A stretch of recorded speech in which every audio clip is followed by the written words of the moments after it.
போறோம் அப்படின்னு ஒண்ணு இருக்குது. ரிலேஷன்ஷிப்ப நீங்க வேல்யூ பண்ணாட்டி உங்களுக்கு அது கிடைக்கவே கிடைக்காது. இன்னைக்கு இருக்கிறது என்ன நீ கேர் பண்ணிக்கிற?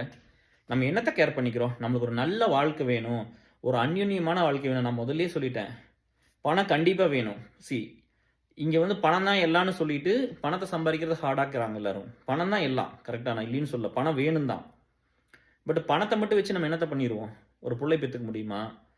நம்ம உடைஞ்சு போறப்ப அது வந்து ஹெல்ப் பண்ணிருமா? இல்ல எடுத்துட்டு போயிருவோமா சாகறப்ப? வாழ்றதுக்கு பணம் வேணும். அது ரொம்ப முக்கியம். அத கஷ்டப்பட்டு சம்பாரிங்க சேர்த்தி அது எதுக்கு வேணும்னா, ஒரு வாழ்க்கை வாழ்றதுக்கு வேணும். ஒரு வாழ்க்கை துணையோட வாழ்றதுக்கு வேணும். ஒரு ஃபேமிலி ஸ்ட்ரக்சர்க்காக வேணும். ஒரு குழந்தைகள வளர்த்துறதுக்காக வேணும். ஒண்ணுமே இல்லைன்னு நெனச்சு வந்த பையனுக்கு, ஒரு ஃபேமிலி வந்து எவ்வளோ இம்பார்ட்டன்ட்டா இருந்திருக்கும். நம்ம வந்து எத தேடி போறோம்னு ஒண்ணு இருக்கு. இல்லையா? நான் வந்து உங்களோட நம்பிக்கைக்கெல்லாம் எதிரா எதுவுமே பேசல. உங்களுக்கு எது வேணும்னு பாருங்க. யாரோட இருந்தா நம்ம ரொம்ப சேஃபா இருப்போம் அப்படின்னு வந்து நெறைய பேரு அத சொல்லுவாங்க. எந்த மாரி பொண்ணுகளோட இருந்தா ஒரு மென்னு சேஃபா இருக்கான்னு இருக்குல்ல டியர்ஸ். அது வந்து இதெல்லாம் பேசுறதுக்கு யாருமே ரெடியா இல்ல. இதெல்லாம் தான் இந்த சொசைட்டில வந்து இன்னைக்கு வந்து ரிலேஷன்ஷிப் எல்லாம் நெறைய பிரேக்கப் ஆகுது. நெறைய வந்து அந்த அந்நியமெல்லாம் குறைஞ்சு போச்சு. சந்தோஷங்கிறது மனுஷங்கள தாண்டி வேற ஒரு இடத்துக்கு போயிருச்சு. அப்படிங்கும்போது நம்ம அங்க தான் ஃபோக்கஸ் பண்ணணும். நம்ம அது பண்றதில்ல. இல்லையா?